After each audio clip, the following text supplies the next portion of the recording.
Halo teman-teman, selamat datang kembali di RS Cepat Waras. Belum lama ini kita mendapatkan kabar yang kurang enak, yaitu mantan presiden kita, Bapak Susilo Bambang Yudhoyono, terdiagnosis terkena kanker prostat dan saat ini beliau sedang menjalani pengobatan di Mayo Clinic, Amerika Serikat. Jadi, mari pada episode kali ini kita bahas apa sih itu kanker prostat. Prostat itu adalah kelenjar ya yang memang khusus dimiliki hanya laki-laki saja nih. Mohon maaf ya, kaum perempuan tidak punya kelenjar prostat.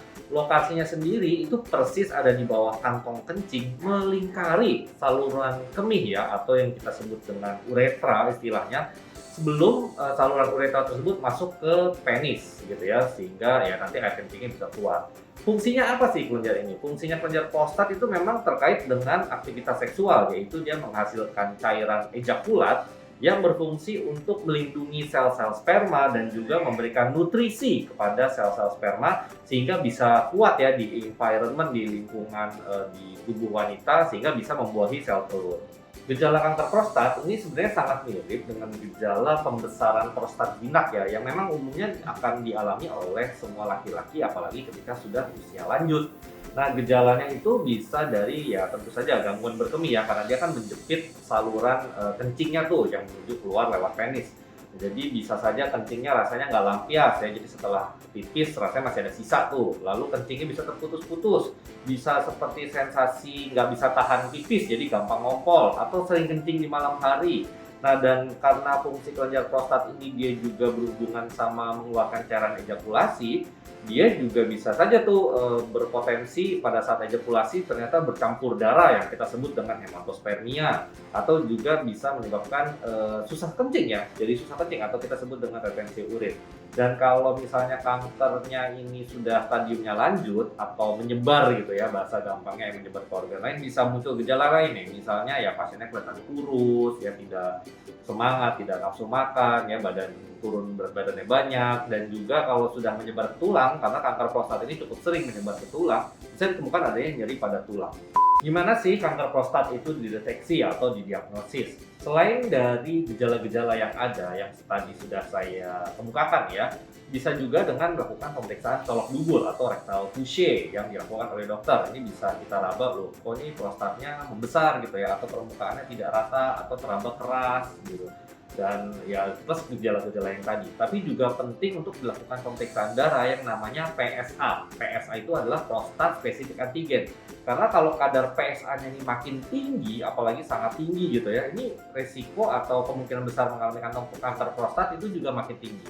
Pada pembesaran prostat jinak atau BPH itu juga sebenarnya PSA juga bisa meningkat, tapi tidak se ekstrim kalau terjadi kanker prostat. Makanya nilai PSA ini juga menjadi faktor prognostik ya atau harapan untuk diagnostik kanker prostat. Langkah akhirnya untuk memastikan apakah memang ini hanya pembesaran prostat jinak saja atau memang sudah terjadi kanker, ya mau nggak mau biopsi ya, jadi dilakukan tindakan ya biasanya lewat bawah gitu ya, diambil sel prostatnya lalu nanti diperiksa di patologi anatomi untuk melihat adakah sel ganas atau sel-sel kanker.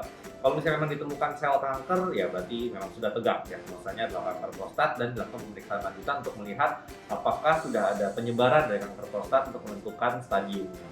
Pengobatan kanker prostat ini bersifat macam-macam ya, tergantung dari stadiumnya. Ya bisa dengan operasi radikal, yaitu diangkat semua kelenjar prostatnya, lalu nanti dilanjutkan dengan radiasi, ada juga dengan terapi hormonal ya, karena diketahui hormon androgen atau hormon laki-laki ini juga mempengaruhi progresi kelenjar prostat, sehingga bisa juga diberikan terapi anti hormon androgen gitu ya untuk pasien kanker prostat. Lalu yang terakhir, apalagi kalau misalnya sudah stadium lanjut gitu ya, apalagi sudah metastasis atau menyebar, itu ya kemoterapi andalannya. Dan untuk pencegahan terjadinya kanker prostat sebenarnya sangat mirip ya dengan pencegahan kanker lain pada umumnya, yaitu gaya hidup. Tapi kalau misalnya kita mau bicara pencegahan khusus, apalagi terkait aktivitas seksual, nah saya yakin nih pasti banyak yang mikir ya gimana dengan aktivitas seksual, ada nggak sih kaitannya dengan kejadian kelenjar prostat ini? Dari beberapa penelitian ya, sebenarnya ada beberapa penelitian yang hasilnya juga agak beda-beda. Cuman saya ambil standar yang paling tinggi deh, meta-analisisnya ada meta-analisis tahun 2018 ya. Dilakukan mengambil banyak penelitian lalu disarikan ikat. Untuk aktivitas fisik ini yang terkait risiko kanker prostat adalah eh, usia pada saat melakukan hubungan seksual pertama kali, ya dikatakan resikonya itu makin rendah dengan usia melakukan hubungan itu makin tua. Jadi kalau misalnya masih remaja berhubungan seksual gitu ya, udah melakukan aktivitas seksual, itu resiko kanker prostatnya meningkat. Lalu kemudian adalah mereka yang memiliki partner seksual lebih sedikit. Nah, makanya nih nggak boleh gonta-ganti pasangan gitu ya. Kalau bisa pasangan ya satu aja gitu ya. Mereka yang punya partner seksual tinggi itu juga resiko kanker prostatnya meningkat. Nah, terkait dengan frekuensi hubungan seksual atau frekuensi ejakulasi, misalnya masturbasi gitu ya, itu ternyata kalau misalnya dilihat ya tidak ada hubungan langsung yang linear sebenarnya dengan risiko kanker prostat dari penelitian ini, tapi bisa dilihat dari angka.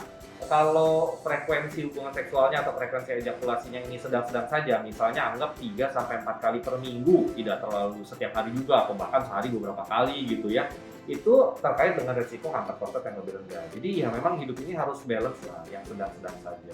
Oke, sekian dulu topik kali ini. Semoga bisa memberikan pencerahan bagi Anda mengenai apa sih itu kanker prostat. Dan sekali lagi, mari kita sama-sama berdoa agar Bapak SBY dan juga pasien-pasien kanker prostat yang lain segera mendapatkan kesembuhan, lancar pengobatannya, terapinya, dan bisa sembuh dari penyakit ini.